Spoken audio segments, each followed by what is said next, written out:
ሰላም ጤና ይስጥልኝ። እንዴት አደራችሁ? እንዴት ዋላችሁ? እንዴት አመሻችሁ? አምላከ አበው ቅዱስ እግዚአብሔር ስሙ ዛሬም ዘወትርም የተመሰገነ የተወደሰ ይሁን። የዛሬ ቪዲዮ በጣም ረዘም ያለ ቪዲዮ ሊሆን ይችላል እና እንደምንም ብዬ ቪዲዮችን ቢሆን ቋርጬ ለማቅረብ ሞክራለሁኝ። ሪአክሽን ቪዲዮ አይደለም። ሪአክሽን ቪዲዮ አይደለም ማለት በተለመደው መልኩ የሚቀጥል ቪዲዮ አይደለም። ይሄ በጣም አንገብጋቢ ጉዳይ ነው ስላሰብኩኝ ነው። በተለይ ስለ ስውሯ ማርያም ከመጀመሪያው የምንጀምረው ስለ ስውሯ ማርያም ነው። ከዛ ላ ስለ ኮት ስለ ጳጳሱ እናወራለን። እሱን እንደጨረስ ደግሞ እግዚአብሔር ከፈቀደልን ደግሞ አሜሪካ ላይ ስለተከሰተው ስለ ዮሐንስ የተባለው ሰው የምንመለከት ነው የሚሆነው። ምናልባት ሰፋ ያለ እንደውም ጊዜ የሚወስድብን የስውሯ ማርያምና የእሱ እንደሚሆን ተስፋ አድርጋለሁ። ስለዚህ ከስውሯ ማርያም እንጀምር። ብዙ ጊዜ ልሰራበት እያሰብኩት ትናንትናም ከመምህራን ጋርም ስናወራበት የነበረ ጉዳይ ነው የስውሯ ማርያም ጉዳይ። የስውሯ ማርያም ጉዳይ የበርሜል ጊዮርጊስን ጉዳይ ስሰራ የሰሚነሽና የስውሯ ማርያም ጉዳይም በተመሳሳይ ሁኔታ መረጃዎቹ እየመጡልኝ ነበረ። ነገር ግን ለተወሰነ ጊዜ እስቲ ላቆያቸው ላዘግያቸው፣ እንደው ጸጋዬ ገዳማትና እንደዚህ ጸበል ቦታችን ይጠላል እንዳይባል አዘግይቸው ነበረ ስለማልጠላ። ነገር ግን አንዳንድ ነገሮች ላይ ትንሽ ፎከስ አድርገን እናያገር። የመጀመሪያው የምንመለከተው እንዳልኳችሁ የዚህ ጉዳይ ነው።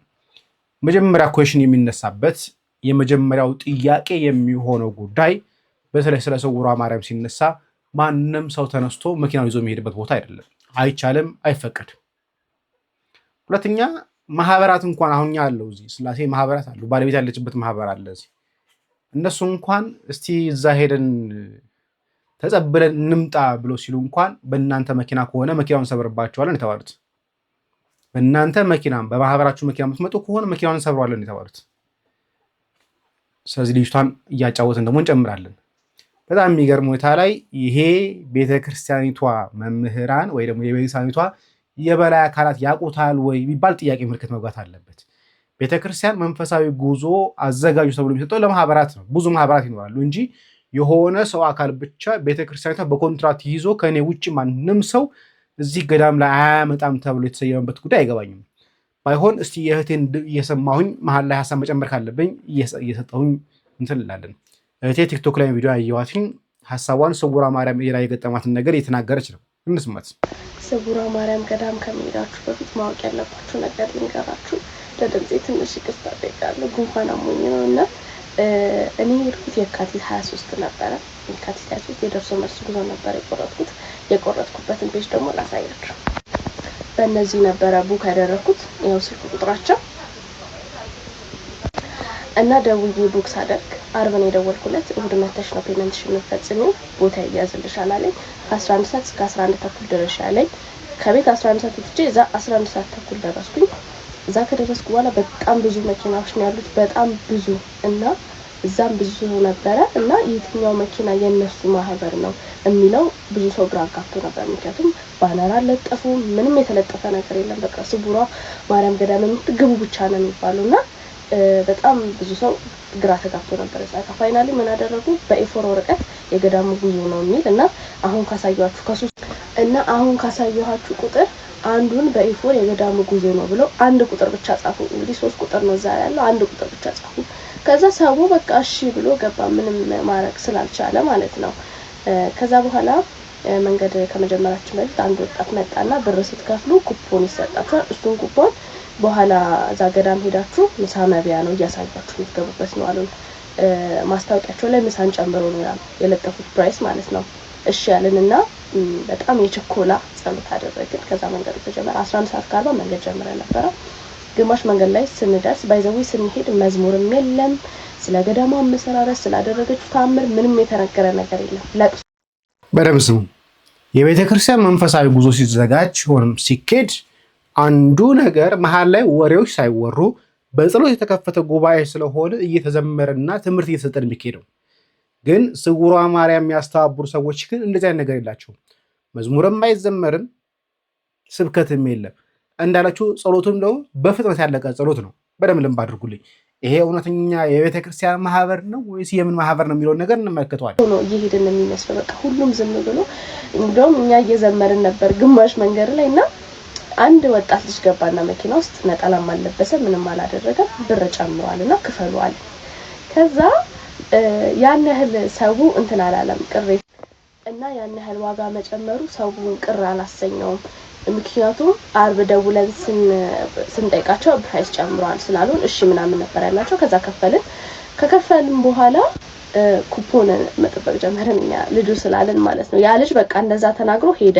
ይሄም ልጅ ብሩን ተቀበለና ሄደ። በቃ ያለነው እኛ ተጓዦቹና ሹፌሩ ብቻ ነን። ሹፌሩም ያን ያህል የሚያውቀው ኢንፎርሜሽን የለም ከማድረስና ከመመለስ ውጪ ማለት ነው። እግዚአብሔር ይመስገን ደረስን እዛ በሰላም። ልክ ልንወርድ ስል ኩፖን ስጠናል።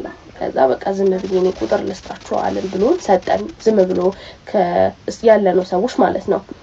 ከዛ እዛ ሰጠንና ስንወርድ ኔትወርክ ምንም ነው እዛ ማይሰራው። ከዛ እዚች ጋር ነው ብሎ እንትናለን ያቆመበት ማለት ነው። መኪና ስትመለሱ እዚህ ጋር ነው። ሰዓትን ምናምን ምንም አልተነገረንም። በቃ ስጨርሱ ነው ያለን። የሄድንበት ቀን ደግሞ አመታዊ ክብረ በዓል የጊዮርጊስ የሰማዕቱ የቅዱስ ጊዮርጊስ አመት እና አመታዊ ክብረ በዓሉን ስለነበር በጣም ብዙ ሰው ነበር እና ሌሎች ማህበሮች የመጡ ነበሩ። በቤተሰብ መኪና ባይዘው እስከ ውስጥ ድረስ ይገባል፣ ይመቻል። በጣም ብዙ ሰው የመጣ ነበረ እና የአንዳንዶቹን የመጡበት ማህበር ሳይ የመጡበትን የማህበር ስም አንገታቸው ላይ አድርገዋል። ያ ማለት ይታወቃሉ ማን አብሯቸው እንደመጣ አብረው ነው የሚሄዱት ምናምን ነገር እንዳይጠፋፉ ማለት ነው። ብዙ ሰው ስላለ የኛ ግን ምንም የሰጡን ነገር አልነበረም። ከዛ ስንሄድ እዛ 3 ሰዓት ነበረ። ቅዳሴ ማላለቅም ነበረ። ቅዳሴን ከጨረስን በኋላ የቂቤ እምነቷን ሰልፍ ጀመርን እና ይሄ ባዘጋጆቹን ብቻ አይደለም ፈርዶ እዛ በቤተክርስቲያን መነገር ነበረበት። የቂቤ እምነቷን እኔ አሁን እዚህ ቲክቶክ ላይ ነው ያየሁት። ስገዛ አላወኩም ነበረ። ከገዛ በኋላ ነው ያወኩትና ቡና የሚጠቀም ሰው እምነቷን መቀበል አይቻለውም። ፕላስ ደግሞ በጾም አይቻልም። እና እኔ በበኩል ይሄን ባቅኖር አልገዛም ነበር። ቡና እንደሚወገዝ ምናምን ነገር ባቅኖር አልገዛም ነበር። ግን ተገዛ፣ ችግር የለውም። ከገዛ ችግር ያሉት ሁለት ነገሮች እዚህ ላይ አንሳስከ እሷ ትቀጥላለች። ከዛ ኋላ አንደኛ ነገር በቤተክርስቲያናችን ቡና ውግዝ አይደለም። በጣም የሚያናደው ነገር ይሄ ነው። አንዳንድ ሰዎች ግን ከመሬት እየተነሱ ግን ቡና ሲያወግዙ ግን ይታያል። አንዳንድ ቦታዎች ላይ ለገዳሙ ክብር ሲባል ገዳሙ እየከለከለው ያገደ ቦታዎች አሉ። እሱን እንቀበላለን። ግን ቡና እንደ ርኩስ አድርጎ የሚያሰሙ ሰዎች ደግሞ አለ። በጣም የሚያሳዝነው ነገር እሱ ነው። ሁለተኛው ነገር እና አጋራሚው ነገር ደግሞ የቂቤ እምነት ተብሎ ማስታወቂያ ስቲል እስከዛሬ ድረስ ቲክቶክ ላይ ማስታወቂያዎች በየቀኑ ይለቀቃሉ። በዚህ ቀንና በዚህ ቀን አለ የቂቤ እምነት አለ። ያ የቂቤ እምነት ኮት አድርጉት። ያ የቂቤ እምነት በጾም ወቅት እንኳን መጠቀም እንደማይችሉ አይነግሯቸውም። ሄደው ብቻ ሁሉም የቂቤ እምነት አለ። ያልተማረ ሰው ያላወቀው ሰው ሊቀበሉ ይችላል። ሊበላ ይችላል፣ ቂቤው ሊጠጣ ይችላል። ግን አይነግሯቸውም። ለምን እንደዚህ እንደሆነ አላውቅም። ለምን እንደዚህ እየተካሄደ እንደሆነ ማሽለ ሌላውም ወጣበታል። ማሽለ አንዱ የሰሚነሽ ጉዳይ ደግሞ በተለይ የቅዱስ ጊዮርጊስም እዛ በርሜል ጊዮርጊስም የሰሚነሽም የዚህኛውም አንደኛው የሰማሁት ነገር በግዴታ ወደው ሳይሆን በግዳቸው የሚያስጸብሉ አሉ። የቄደር ጥምቀት ወደው ሳይሆን በግዳቸው በተለይ ደግሞ በርሜል ጊዮርጊስ ነው የግዴታ የሚጠመቁ ሰዎች አሉ። ዋይ ለምን? የቄደር እምነቱን እስካልካደ ድረስ በቤተክርስቲያናችን ያልተፈቀደውን ነገር እስካላደረገ ድረስ ቄደር ሊያስጠምቅ የሚችል በደል እስካልበደለ ድረስ ለምን ሰው ቄደር የሚጠመቀው? ቄደር ማለት እኮ ክዶ ለተመለሰ የሚደረግ ነገር ነው። ለምንድን ነው የሚጠመቀው? አልተመለሰም። እንቀጥለው ሄጋ መረፈደ ጸበል ምናምን እንትን አታገኙም። እኛ የሄድንበትን ቀንም መሰለኝና ቅዳሜና ወር በጣም ብዙ ይበዛልና ጄሽካናችንም ጠፋ። ከዛ በጣም ፈለግን ስናጣ በቃ ትተነው ሄድን። እስከዛ ሰዓት 7 ሰዓት ሆኖ ነበር። ታቦትም ገባ ምናምን ነገር። ከዛ በኋላ 7 ሰዓት ሆነና በቃ ምሳ እንብላ ብለን ሄድን። ከዛ ስንሄድ አንደኛው አዳራሽ ነው ያለን። ከዛ አዳራሽ ነው ብለን የገመትነው ስንገባ አይ ይሄ አይደለም ይሄ ከአዳማ ለመጡት ነው አለን። እና እኛ ሄድንበት አዘጋጆች ላይ ከአዲስ አበባ ብቻ ሳይሆን ከአዳማም ጉዞ ያዘጋጃሉ ማለት ነው። እዚህ አይደለም አሉ። እሺ ምናምን ብለን በጣም ደግሞ ነበር። ማንም የሚነግራችሁ የለም። ማንም ኢንፎርሜሽን የለው። ሁሉም በቃ እንትን ነው፣ ግራ ተገብቷል። ከዛ እንትናለን መውጣት ጀመርን። ከዛ እየወጣን ሳለ ግማሽ እንደኛ እንትን ባጅ የሌላቸው ምናምን ነገር እንደኛ የመጡ 8 ሰዓት ነው መኪናው የሚሄዱ አሉ። ከዛ እዛ እየወጣን ኦልሞስት 7 ሰዓት ካሩ ምናምን ሆነ ነበረ። ከዛ 8 ሰዓት ነው የሚመጣው ስንል ምሳም በላ ወዴት አደረግን? ወደ መኪናው ሄድን። ወደ መኪናው ወደ አቆመበት ከስንሄድ መኪኖች መውጣት ጀመሩ። በቃ በዛ ሰዓት እና ወደ አቆመበት ከስንሄድ መኪናው የለም። በቃና እኔ ከእናቴ ጋር ነበር የሄድኩት። ያሰብነው ትቶን ሄዷል በቃ የሚለው ምክንያቱም ብዙ ሰው ስላለ ወይ በሌላ መኪና ይመጣሉ ብሎ አስበው ማለት ነው። ከዛ ምንድነው ያደረግነው መኪናው መፈለግ ጀመር። በነገረን ቁጥር መፈለግ ጀመርንና ላለማካበድ አንድ ሰዓት የሚሆን ፈልገናል። እሱ መኪና በጣም ብዙ መኪና ስላለ የነገረን ቁጥር ብቻ ነው እና መፈለግ ጀመርን። ከአንድ ሰዓት ምናምን በኋላ በጣም በቃ ተስፋ ቆርጠን ቁጭ አለን ትቶን ሄዶናል በሚል። እዚህ ጋር ደግሞ ይላቁም ገዳማትና ጸበል ቦታዎች ስንሄድ ሁለት አይነት ጉዳዮች አሉ። አንደኛ ፈውስ ለማግኘት፣ ሁለተኛው ከቦታው በረከት አግኝተን ተረጋግተን ሐሳብ ህሊናችን ተካቶልን ተረጋግተን መመጣበት ነው። አሁን ላይ እየተካሄዱ ያሉት በአብዛኛው በምንበት ሁኔታ ላይ በጣም አብዛኛው በምንበት ሁኔታ ላይ ጉዞዎች እየተካሄዱ ያሉት እንደዛ አይደል። አብዛኛው ሰው በጉዞ ምክንያት የሚማረሩ ሰዎች አሉ። በጉዞ ምክንያት ከዚህ በኋላ እዚህ ገዳም አልመለስም የሚሉ ሰዎች አሉ። በጉዞ ምክንያት ጸበልን የሚጠሩ ሰዎች አሉ። በነገራችን ላይ እዛም ያሉማ ሊባል ይችላል እና ጉዞ አዘጋጁ። በተለይ ይሄን ፈቃድ የሚሰጡ ሰዎች ጠቅላይ ቤተ ክህነት ላይ ያላችሁ ሰዎች ፈቃድ የሚሰጡ ሰዎች ለጉዞ አስተባባሪዎች በነገራችን ላይ ታውቃላችሁ አይደል? እስጢፋኖስ ቤተክርስቲያን ጋር ሙስሊሞች አሉ ጉዞ የሚያስተባብሩ፣ የክርስቲያኖችን ጉዞ የሚያስተባብሩ፣ መንፈሳዊ ጉዞ የሚያስተባብሩ ሙስሊሞች አሉ። እስከዚህ ድረስ ምንድነው መመርመር አይቻልም ወይ? ይሄን ጉዞ የሚያስተባብረው ማን ነው? የሚያዘጋጀው ማን ነው? ክርስቲያን ናቸው ወይስ አይደለም ተብሎ እንኳን የሚመረመር አይነት ደረጃ አይደለም። በጣም የሚያሳዝነው ነገር እሱ ነው። ሰው እርጋታ እያገኘ አይደለም። ቪዲዮዎች ከፈለጋችሁ አስገባላችሁ፣ በጣም ብዙ ቪዲዮዎች አስገባላችኋለሁ። በዛ ግርግር ውስጥ ሰው ተገፋፍቶ ተደባድቦም ቢሆን የሆነ ነገር አግኝቶ ለመመለስ እንጂ ከዛ ቦታ ላይ በረከት አግኝቶ ተረጋግቶ ሐሳቡን ሰብስቦ ለመጣት አይቻልም። በደጋል እየተቻለም አይደለም ጭምራል ማንንም ከዛ በዛ መሀልም አብረውን የመጡ ሰዎች አገኘን። ከዛ በቃ ተስፋ ቆርጠን ቁጭ አለን። ወይ በሌላ መኪና ከፍለን እንሄዳለን ንጋሜ ብለን።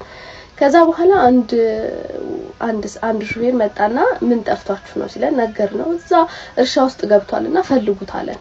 ከዛ እሺ ብለን መፈለግ ጀመርን እርሻ ውስጥና እግዚአብሔር ይመስገን አገኘነው። ስንገባ ግን ማንም ሰው አልነበረም። ያ ማለት መኪናው ያቆመበት ቦታ ጋር ስለሆነ ነው ያለን። ሁሉም ሰው በቃ ወደዛ ነው እየሄደ ያለውና በቃ እኛም ወርደን ሰዎችን መፈለግ ጀመርን። በነገረን ቁጥር ሰዎችን እያመጣን መሙላት ጀመርንና መኪና ሌሎቹ መውጣት ጀመሩ። እኛ ብቻ ወደ ኋላ ዘገኘን። ከዛ በኋላ የመጡት ግን በጣም መኪናው ወጥቶ ምናምን ነገር ነው። ምክንያቱም መጀመሪያ ነው ያለበት ቦታ እዛ ጋር ሄዶ ነው ሰዎችን የጫነው ማለት ነው፣ ተጓዦቹን የጫነው።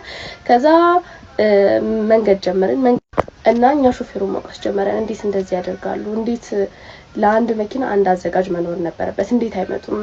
እዚህ ጋር ማንንም ቢጠፋ ማንንም ቢቀር ማንንም የሚጠየቀው ሰው አካል ስለሌለ ማለት ነው። አዘጋጅ እስከተባለ ድረስ ግዴታ ደርሶ አስጎብኝቶ ብዙ ነገር አሳይቶ ማምጣት አለበት የጫነን ቦታ ማለት ነውና ምንም ሲል በቃ ሾፌሩ ላይ ነው ኃላፊነቱን የጣሉት።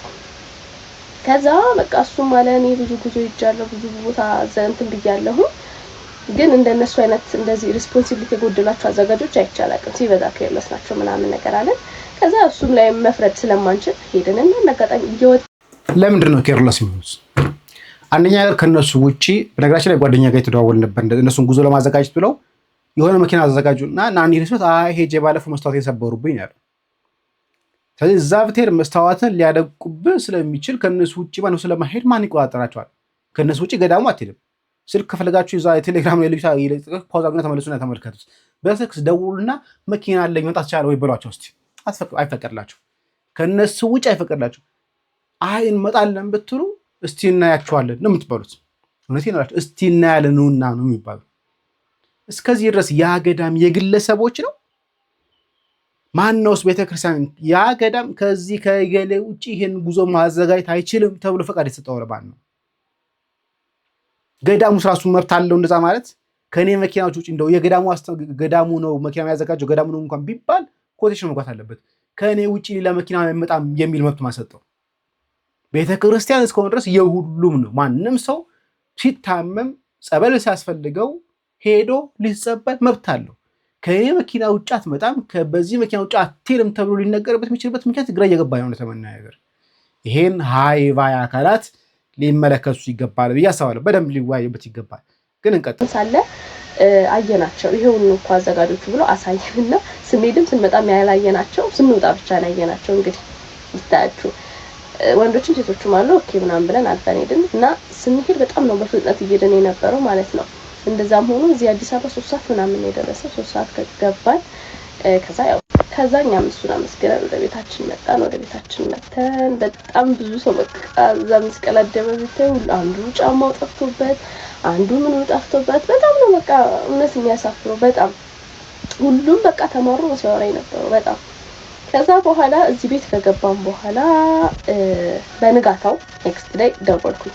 ስደውል ያኔ ዓርብ ዕለት ደውዬ እሁድ መተሽ ተከፋይለሽ ያለኝ ልጅ ነው። በሱ ቁጥር ነው የደወልኩት። ደውዬ ኮምፕሌን ለማቅረብ ፈልጌ ነበር። ትላንት በእናንተ ጉዟችሁ ላይ ሄጄ ነበር ስለው እኔ አይደለሁም ምን በኋላ አዘጋጆቹ ሲመጡ ደውዬ ከሰዓት በኋላ ላይ እሺ ብዬ እንትን አልኩኝ። ከዛ ከሰዓት በኋላ ደውዬ ጧት ደውዬልህ ነበርና ኮምፕሌን ለማቅረብ ፈልጌ ነው አዘጋጆቹን ማገናኘት ስለው ጆሮ ላይ ዘጋብኝ ማለት ነው።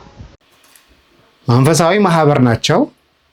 ጉዞዎች ልጅ ጉዞ ከፍላ የሄደች ልጅ በሄድኩበት ጉዞ ላይ ቅሬታ አለኝ እባካችሁ ብላ ስደውላችሁ ጆሮ ላይ ያዘጉባት። ምን አይነት መንፈሳዊ ማህበር ላይ ፈቃድ እየተሰጠ እንደሆነ በደንብ ስሙልኝ። እሺ ብዬ እሱንም አለፍኩትና ቴሌግራም ላይ እቺ ቲክቶክ ላይ ምትለቋ ሴቷ አለችና እሷን ቴሌግራም ላይ ፖስት የምታረገው እሷን ቴሌግራም ላይ ጻፍኩላት ላሳያችሁ። ይሄው ጽፌላት ነበር ማርች 3 የጻፍኩላት ትላንትና ቴክስት አድርጌላት አልመለሰችልኝም።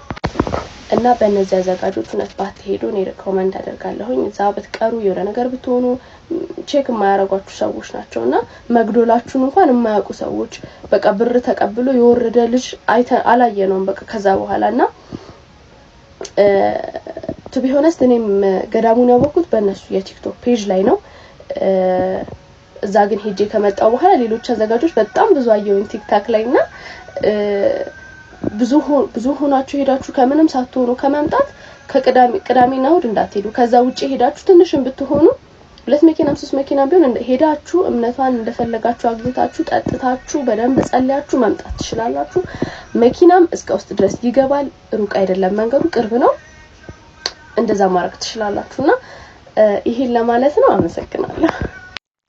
ጥሩ እሺ፣ እህቴ እናመሰግናለን። እግዚአብሔር ይስጥልን። በደንብ ደግሞ መነጋገር ያለብን ይመስለኛል። በተለይ ጠቅላይ ቤተ ክህነት ይህን ጉዳይ በደንብ አድርጎ ሊመለከተው ይገባል።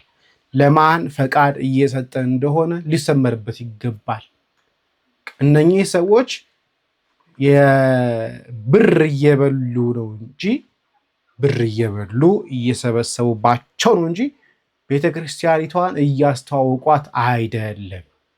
በደምብ ስሙ። ቤተክርስቲያኒቷን በፍጹም እያስተዋወቋት አይደለም። ስለዚህ ቤተክርስቲያን ለማን ምን አይነት ፈቃድ እየሰጠች እንደሆነ በደንብ ሊታሰብበት ይገባል። ሁለተኛው ጉዳይ በፌስቡክ መንደር ያገኘሁትኝ ፎቶ ነው። ይሄ ፎቶ የምትችሉ ከሆነ የምታውቋቸው ሰዎች፣ በተለይ ኦሮሚያ ክልል ያላችሁ ሰዎች የምታውቋቸው ከሆነ ስማቸውን አስቀምጡልኝ።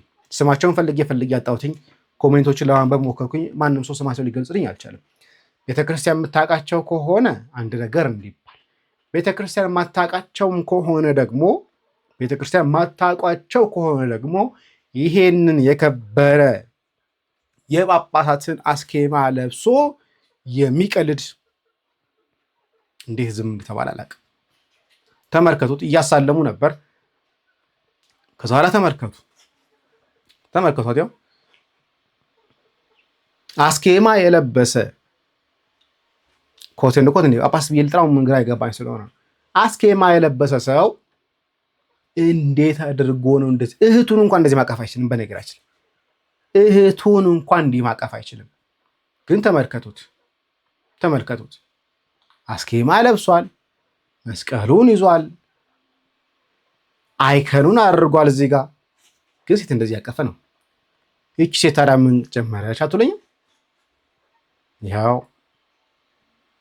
እህቱ እናቱ እንኳን እንዲያታረግም በነገራችን ላይ ምክንያቱም አስኬማ የለበሰ ለእናቱ እንኳን አባት ስለሚሆን አባታቸው ጭምር ነው። አባ ብለን ነው የምንጠራው፣ አቡነ ብለን ነው የምንጠራው። ግን ይህ መነኩሴ ማን ነው? እውነት ኦሮሚያ ውስጥ እየተካሄደ ያለው ጉዳይ ነው ይሄ ሰው? ይሄ ኦሮሚያ ቤተ ክህነት ተብሎ የነበረ ሰው ነው? አይቼው አላውቅም። እዛ ላይ ራሱ እንጂ አዲስ ነው ሆነብኝ። የምታውቁ ሰዎች እባካችሁ ስማቸውን ውስጡ ስማቸውን አስቀምጡልኝና እኔ ተጨማሪ ሪሰርች እንስራበት።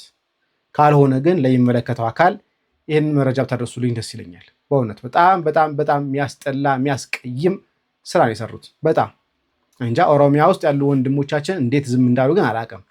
እስቲ ወደ ጆቢራው ዮሐንስ ልምጣ። የዮሐንስን ጉዳይ የምታስታውሱ ከሆነ ዮሐንስ ማለት ራስታው የምታስታውሱ ከሆነ ከዚህ በፊት ሚሊዮንስ ብር እንዳለው በሚሊዮኖች በጀት እየተንቀሳቀሰ እንደሆነ ከዚህ በፊት ብዙ ጊዜ ዘግበናል፣ ብዙ ጊዜ ተናግሬያለሁ። ይህ ሰው የቤተክርስቲያን ጠላት እንደሆነ ጭምር ሳቅርብላችሁ ነበር። ያው የእሱ ደጋፊዎች በተለይ አረብ ሀገር ያሉ እህቶቻችን ግን ያው ያለሱ ስለማይሆንላቸው በግልጽ የምንናገር ያለሱ ስለማይሆንላቸው እንዴት ተናገርከው ብለው ሰደቡኝ፣ ተናገሩብኝ፣ የድምፅ መልእክት ላኩልኝ። ብዙዎችም አንፎሎ አደረጉኝ። ጨንቆኛ አያውቅም። እሱ አይደለም የሚገርመኝ፣ የሚጨንቀኝ እሱ አይደለም። እስቲ ይሄ ሰው ኢትዮጵያ ውስጥ ያለውን የሚያደርገው የነበረውና አሁን ደግሞ አሜሪካ ሄደው ያደረገውን ነገር እንመለከታለን። ከዚህኛው ቪዲዮን ጀምር። ሰሊጥ ኢንቨስትመንት ንግድ ፈቃድ በ1,900,000 ካፒታል 2004 አባ ቅዱስ ዮሐንስ ተስፋ ማርያም በሚል የንግድ ፈቃዱ መረጃው አለ። አባ ዮሐንስ ላይ ቤተ መቅደስ ገብተው ቅዱስ ቁርባን ተቀብለው ያውቃሉ የሚል ካህን ካለ እኔ መረጃ ላምጣ። የለም ቤተ መቅደስ ገብተው ያውቁ። መድረክ ላይ ብቻ በክብረ በዓልም ገብተው ያስቀድሱም፣ ማይሌት አይቅሙም። ልክ ጧት ታውዶ ሲያልቅ ይመጣሉ፣ መድረክ ላይ ይቆማሉ፣ ያስጮሃሉ፣ ይመለሳሉ። በስማቸው መስቀል አስቀርጸው በመሸጣቸው፣ ፎቶግራፋቸው እንደ ስራ አድኖ አድርገው በመሸጣቸው፣ የቤተክርስቲያኑን የገዳሙን ሀብትና ንብረት በግለሰብ አካውንት እንዲገባ በማድረጋቸው ከጸጉራቸው ጀምሮ ማለት ነው። ፎርጅር ጸጉር ቀጥለው ቅዱስ ነኝ እኔ የበረሃው መናኝ ብቸኛው ሐዋርያ ብፁዕ አባታችን ይፍቀዱልኝ አስተዳደር ጉባኤውን አሁን ላስጨዋሉ እናንተ ነው እኛ ነው ወዘው ያለነው እኛ ነው። ብፁዕ አባታችን ይፍቀዱልኝ ያስተዳደር ጉባኤውን አሁን ላስጨው። በምንድን ነው የሚያጠምቁት? አጠማመቀውት በመንፈስ ቅዱስ ነው ወይስ ሰይጣናዊ ነው? አንድ ሰው የቤተክርስቲያኑ አስተምሮ ጸበል ሲጠመቅ ጸበለት ይገባል፣ ካህኑ ድርሳን ይደግማል ወይም መስቀል ይዞ ይቆማል፣ ያጠምቃል። መድረክ ላይ ይወጡና እሳቸው ቡዳ አቤት፣ መተት አቤት። እንግዲህ በቀድሞ በነበረው በቤተ ክርስቲያኒቷ ብር በገዳሙ ከሚገኘው ብር ላይ ራሳቸውን ኢንቨስተር አድርገው በ1.9 ሚሊዮን ብር ኢንቨስትመንት የገነቡት ሰው ስራ ያስጀመሩት ሰው አሜሪካ ስም አደረጉ የሚለው ነገር መጀመሪያ ከማስታወቂያው ልጀምርላችሁ። ማስታወቂያው ላይ የተሰራው ነገር በጣም ስለሚገርመኝ ነው። እስቲ እንመልከተው። እንግዲህ አሜሪካ ሄደው ደግሞ ጸበል ገዝተዋል። የጸበል ቦታ ብለው በስንት ካላችሁኝ በ650,000 የአሜሪካን ዶላር ጸበል ቦታ ገዝተዋል። ወይ ደግሞ ኮት አዲስ ቤተክርስቲያን ከፍተዋል፣ ገዝተዋል። ከአሜሪካ ፈቃድ አውጥተው አንድ ባህታዊ አንድ ገዳም ውስጥ ያለ ባህታዊ በ650,000 ዶላር አሜሪካ ሄደው ቤተክርስቲያን ከፍተዋል። ማናቸው? ባህታዊ። ማስታወቂያቸው እንደዚህ የሚለው ርዕሰ ባህታውያን ሊቀ አእላፍ ቆሞስ አባ ዮሐንስ ትምህርተ ወንጌልና የሕሙማን ጥምቀት አገልግሎት በደብረ ብስራት ቅዱስ ገብርኤል ገዳም ይልና ሰኔ እንደዚህ የት? ቴክሳስ ላይ ሄደው ከፍተዋል። ታዲያ ይህን ያዩ አባቶቻችን እዛው ቴክሳስ ያሉ አባቶቻችን ማለት ነው ደብረ ብርሃን ስላሴ ቤተክርስቲያን ላይ እንዲህ አይነት መግለጫ ወጥተውባቸዋል። እንስማው። በዚህ ዘመን ቤተክርስቲያን ከገጠሟት የውስጥ ችግሮች አንዱ አጥማቂ ባህታውያንን እያሉ ሰውን ከድህነት መንገድ የሚያወጡ ራሳቸውን በሰይጣን ምስክርነት የሚያስመልኩ ከስርዓተ ቤተክርስቲያን ውጪ የሚንቀሳቀሱ ለእግዚአብሔር ሳይሆን ለራሳቸው ተከታዮችን የሚያሰልፉ የበግ ለምድ በተባለ ለሰው መልካም በሚመስል የልማት ስራና የሽንገላ ቃላት ክፉ ስራቸውን ለመሸፈን የሚሞክሩ ግለሰቦች ናቸው። በከተማችንም የተከሰቱት አባ ዮሐንስ ተስፋ ማርያም የተባሉ ግለሰብ አንዱ ናቸው። መድኃኒታችን ኢየሱስ ክርስቶስ ብዙ ሐሰተኞች ነቢያት ይነሳሉ፣ ብዙዎችንም ያስታሉ በማለት በማቴዎስ ወንጌል ምዕራፍ 24 ቁጥር 11 እንደተናገረው የሐሰተኞች ነቢያት መኖር አመጣጣቸውም በክርስቶስ ስም ተአምራት እናደርጋለን እያሉ እንደሆነ የታወቀ ነው። ተአምራት ማድረግ፣ አጋንንት ማውጣት የቤተ ክርስቲያን ተልእኮ እንዳልሆነ መድኃኒታችን ኢየሱስ ክርስቶስ በግልጽ አስተምሯል። እንደውም በፍርድ ቀን ጌታ ሆይ በስምህ ትንቢት አልተናገርንምን? በስምህ አጋንንትን አላወጣንምን? በስምህስ ብዙ ተአምራት አላደረግንምን? ይሉኛል። የዚያን ጊዜ ከቶ አላውቃችሁም እናንተ አመፀኞች ከእኔ እራቁ ብዬ እመሰክርባቸዋለሁ በማለት በማቴዎስ ወንጌል ምዕራፍ 7 እንደተናገረው እንደሚፈረድባቸው አስተምሮናል። መድኃኒታችን ኢየሱስ ክርስቶስ ይህን ያስተማረው በስሙ ተአምራት እናደርጋለን፣ አጋንንት እናስወጣለን እያሉ ከሚመጡ ከሐሰተኞች ነቢያት እንድንጠበቅ ነው። የደብሩ ማህበረ ካህናት ይህንን ማስገንዘቢያ ያወጣበትን ምክንያት በዚህ መልክ የሚንቀሳቀሱ ባህታውያንና አጥማቂ ነን የሚሉ አሳቾች በይፋ በማህበራዊ ሚዲያ እንደተመለከትነው በሀገረ ስብከታችን መከሰት ስለጀመረ ምእመናንን መጠበቅ የቤተ ክርስቲያን ግዴታ በመሆኑ ምእመናን እንዲህ ካሉ የጥፋት መንገዶች መጠበቅ የተጠራንበት ዓላማ በመሆኑ ነው። የደብራችን ማህበረ ካህናት ይህ ትምህርታዊ ማሳሰቢያ ከመውጣቱ በፊት ጉዳዩን በሚገባ መርምሮ አካሄዱ ከቅዱሳት መጻሕፍትና ከሥርዓተ ቤተ ክርስቲያን ውጪ የሆነ እንደውም ጸረ እምነት መሆኑን አረጋግጧል። ስለዚህም የሚከተሉትን ማሳሰቢያና ገለጻ ማውጣት ግድ ሆኖበታል። አንደኛ፣ ቅዱስ ሲኖዶስና የሊቃውንት ጉባኤ አሁን እየተስፋፋ ያለው ስርዓት አልባ የጥምቀት ስርዓት በቅዱሳት መጻሕፍትና በቤተ ክርስቲያን አስተምህሮ የተወገዘ መሆኑን ለምእመናን ማሳወቅና እንዲህ ባለ ስርዓት አልበኝነት ተግባር የተሰማሩ ግለሰቦችን እንዲያስቆም። ሁለተኛ፣ በቅዱሳት መጻሕፍትና በቀኖና ቤተ ክርስቲያን የተደነገጉ የሥርዓተ ምንኩስናና የክህነት አገልግሎት ከቅዱስ ሲኖዶስ እስከ አጥቢያ አብያተ ክርስቲያናት ድረስ እንዲከበሩ ሊቃውንተ ቤተ ክርስቲያንና ቅዱስ ሲኖዶስ እንዲመክርበትና ተግባራዊ የሚሆኑ ግልጽ ውሳኔዎች እንዲተላለፉ። ሶስተኛ፣ ሥርዓተ ቤተ ክርስቲያንን በመጣስ ቤተ ክርስቲያንን መሰረታለሁ የሚሉት አባ ዮሐንስ ተስፋ ማርያም የተባሉት ግለሰብ ሥርዓተ ምንኩስናን የትና ከማን እንደተቀበሉት ክህነታቸውም ከየት እንደሆነ የማይታወቅ ራሳቸውን ከመጥምቀ መለኮት ከቅዱስ ዮሐንስና ከቅዱሳን በላይ እንደሆነ የሚናገሩ የክህነት አገልግሎት ሙያ ፈጽሞ የሌላቸው እንደሆኑ የተመሰከረባቸው በአጠቃላይ ቤተ ክርስቲያንን ለመመስረት የሚያስችል ሙያውም ሆነ ሃይማኖታዊ ስብዕና የሌላቸው በመሆኑ እንዲህ አይነት ሰው ደግሞ በፍትህ መንፈሳዊ አንቀጽ 6 መሰረት መስፈርቱን የማያሟሉ በመሆናቸው እንቅስቃሴውን ሀገረ ስብከቱና የሚመለከተው አካላት እንዲያስቆሙ። አራተኛ፣ ግለሰቡ መነኮስ እንደሆኑ ቢናገሩም በፍትህ መንፈሳዊ አንቀጽ 10 ሲመዘኑ አንድም የምንኩስና ሕይወት የማይታይባቸው እንደውም ሕገ መላእክት የሆነውን ምንኩስና የሚያስነቅፍ ስራን በመስራት የተጠመዱና በአጠቃላይ እንቅስቃሴያቸው የግል ንብረት በማፍራት ላይ የተመሰረተ እንደሆነ ከዚያም አልፎ በሄዱበት ቦታ ሁሉ ካህናትን ከካህናት ምእመናንን ከምእመናን ጋር በማጣላት የተጠመዱ በመሆናቸው በይፋ ምስክርነት የታወቀ በመሆኑ ለሃይማኖታችንና ለቤተ ክርስቲያናችን እንዲሁም ለከተማችን እጅግ አስከፊ ችግርን እንደሚያመጣ ምልክቱ ካሁኑ እየታየ በመሆኑ አገረ ስብከቱ ይህንን ጸረ ቤተ ክርስቲያን አካሄድ እንዲያስቆም። አምስተኛ፣ ግለሰቡ አጥማቂ ነኝ በሚል ማጭበርበሪያ መንገድ ህዝብን ከሃይማኖቱ ህግና ስርዓት ውጪ እያደረጉ በመሆናቸው ቅዱስ ጳውሎስ ነገር ግን ወንድሞች እናንተ የተማራችሁትን ትምህርት የሚቃወሙትን መለያየትንና ማሰናከያ የሚያደርጉትን ሰዎች እንድትመለከቱ ለምናችኋለሁ፣ ከእነርሱ ዘንድ ፈቀቅ በሉ። እንግዲህ መግለጫ ሙሉ መግለጫ እንፈልግ ከሆነ እዚህ ላይ የወትሲ ደብረ ብርሃን የሚለውን ላይ ገብታችሁ ማየት ትችላላችሁ። ከጨለማ ጋር አትተባበሩ በሚል ርዕስ አቅርቦታል። አንደኛው ይሄ ነው። ስለዚህ በደንብ አድርገው ስህተትና ክፉ ስራውን ከገለጹ በኋላ ደግሞ ቀሲስም ደግሞ እንዲህ ብሏል። ቀሲስ ሳሙኤልን ደግሞ ጥንቅት እንመልከታቸው። ምናምን እዚህ ጋር የሚል የለውም። ሐዋዝ ዋይ ተፈሪ ነው የሚለው። ስለዚህ እኚህ አባት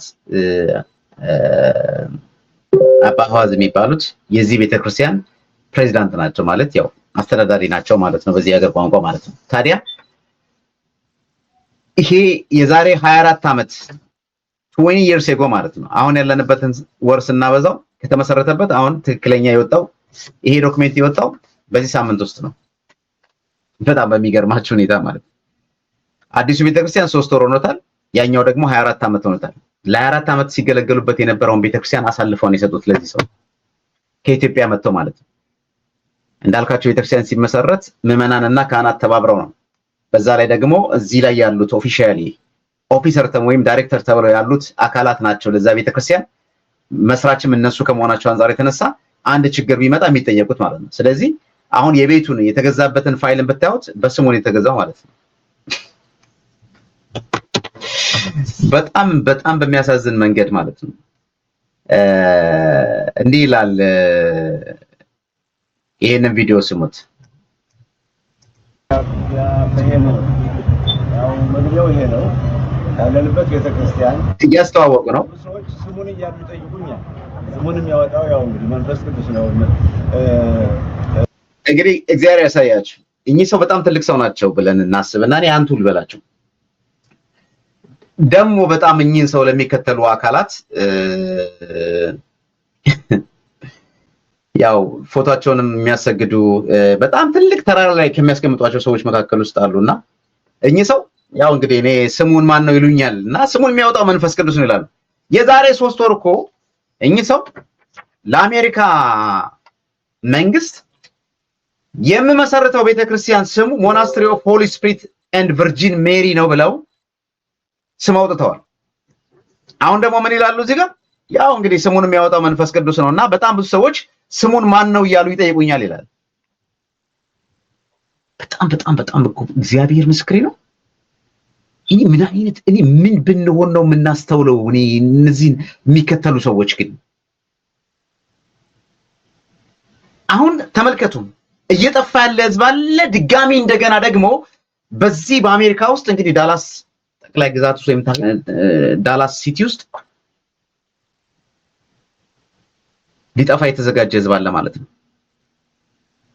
ዳላስ ብቻ አይደለም፣ ሂውስተን፣ ሌላም አካባቢ ላይ አቅራቢያ ያሉ ሰዎች ደግሞ ተጭነው ይመጣሉ ማለት ነው። እንደው ለተተኪው ትውልድ ምንድነው የሚማረው? ተተኪው ትውልድ እነዚህ ሰዎች አሁን ለተተኪው ትውልድ ምንድነው የሚያተርፉለት? ቪዲዮን እንስማው። ስሙን መላክ ያወጣዋል የሚሉት አለ።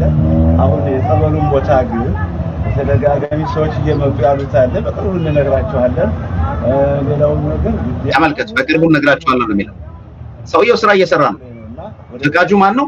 ሊቀ ጳጳሱ ናቸው። በሳሌም አቅራቢያ በሄኖን መቀመለኮት ቅዱስ ዮሐንስ በሳሌም አቅራቢያ በሄኖን ቅዱስ ዮሐንስ ያጠምቅ ነበር ይላል። ስለዚህ እኔም አሁን በዳላስ ቴክሳስ ግዛት በዚህ መሰረት ሄጄ አጠምቃለሁ እያሉ ንግግራቸው ሁሉ ከዮሐንስ ጋር ነው። በነገራችን ላይ ዮሐንስ እንዲያደርግ ነበር። ትንሽ ላሳልፈው ወይ በሳሌም አቅራቢያ ተመልከቱ። መጥምቀ መለኮት ቅዱስ ዮሐንስ የበረሃው መናኝ ያጠምቅ የበረሃው መናኝ እኔም የበረሃው መናኝ ነኝ ነው የሚሉት እኚህ ሰው። እንግዲህ መጀመሪያ እንዲህ ነበረ ወገኖቼ።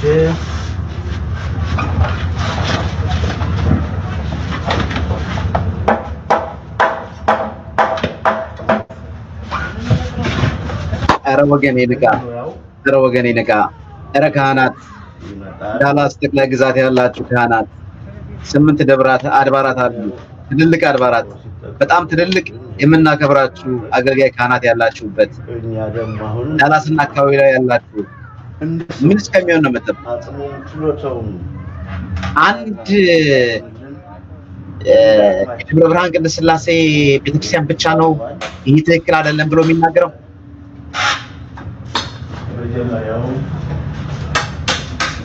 ተመልከቱ። ይቺ ማስታወቂያ ናት። ሰው እንዲመጣ ዋናው ያለው እዚህ ጋር ነው። ወደሱ ለመልሳችሁ በሳሌም አቅራቢያ በሄኖን ስሙት። ከመጀመሪያ ሳሌም አቅራቢያ በሄኖን ከዚህ በኋላ የበረሃው መናኝ ቅዱስ ዮሐንስ መጥምቁ ዮሐንስ ያጠምቅ ነበረ። ስንት ጊዜ ነው? ስሙት። ወደ ላይ አወጣ ነው። ወደ ላይ አውጥተን ደግሞ ወደዚህ አዞር ነው። ከዚህ ቀጠለ፣ ወደዚህ መጣ፣ ስራ ጀመረ። በሳሌም አቅራቢያ በሄኖን በሳሌም አቅራቢያ በሄኖን በሳሌም አቅራቢያ በሄኖን እየሄዱ ጻፎች፣ ፈሪሳውያን፣ ሰዱቃውያን እየሄዱ ይጠመቁ ነበርና ያው እዚህ ደግሞ ባለሙያዎችን ወደዚህ እንዲመጣ አድርገውታል።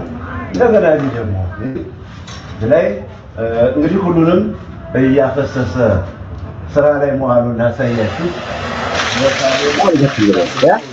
ጤናን ይፈወስ ነው ይሄ አሜሪካ ህዝብ በቃ ዳላስ ጠቅላይ ግዛት ላይ ያለ ህዝብ ወገኔ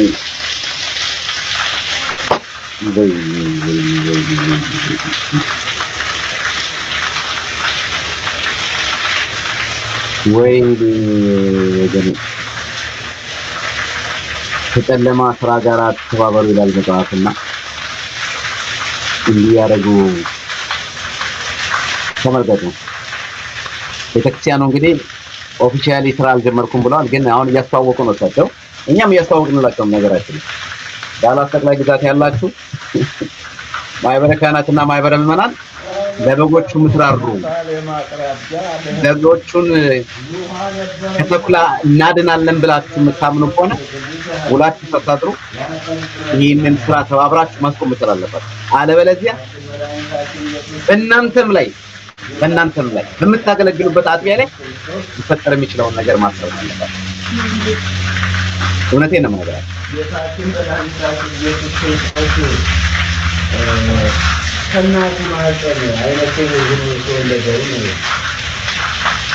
አሁን ምን ያገናኛል? ይገርም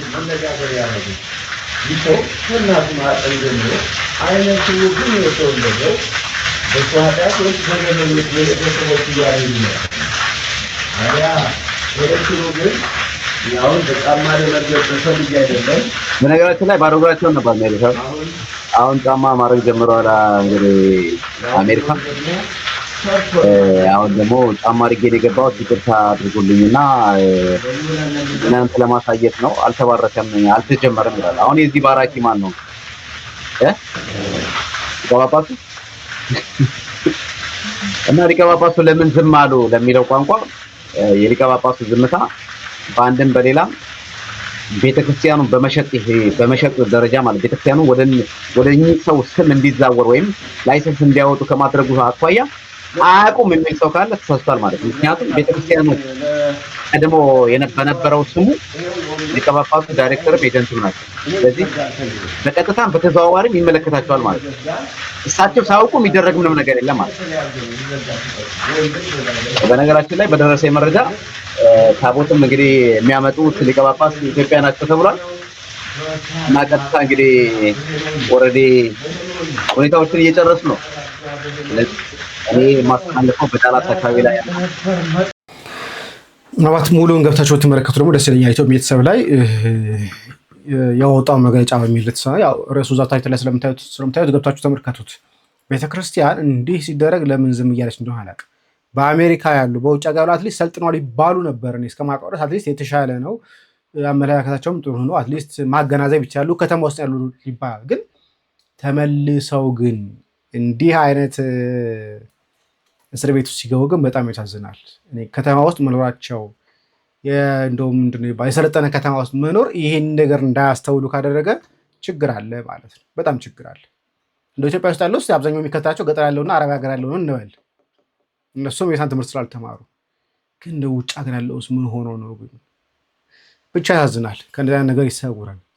እና ጸበል ቦታ ገዝተው ቤተክርስቲያን ቅዱስ ገብርኤል ቤተክርስቲያን ገዝተው ለራሳቸው አዘዋውሮታል። አንድ ባህታዊ መናኝ የተባለ ሰው $650,000 ለምን አንሰራውም? እስቲ በብላክ ሳይሆን በብላክ እንደውም ነው 150 650,000 ሲባዛ በ150 97 ሚሊዮን ብር ከማን ከአንድ ባህታዊ 97 ሚሊዮን ብር አውጥተው ቤተክርስቲያን ገዙ።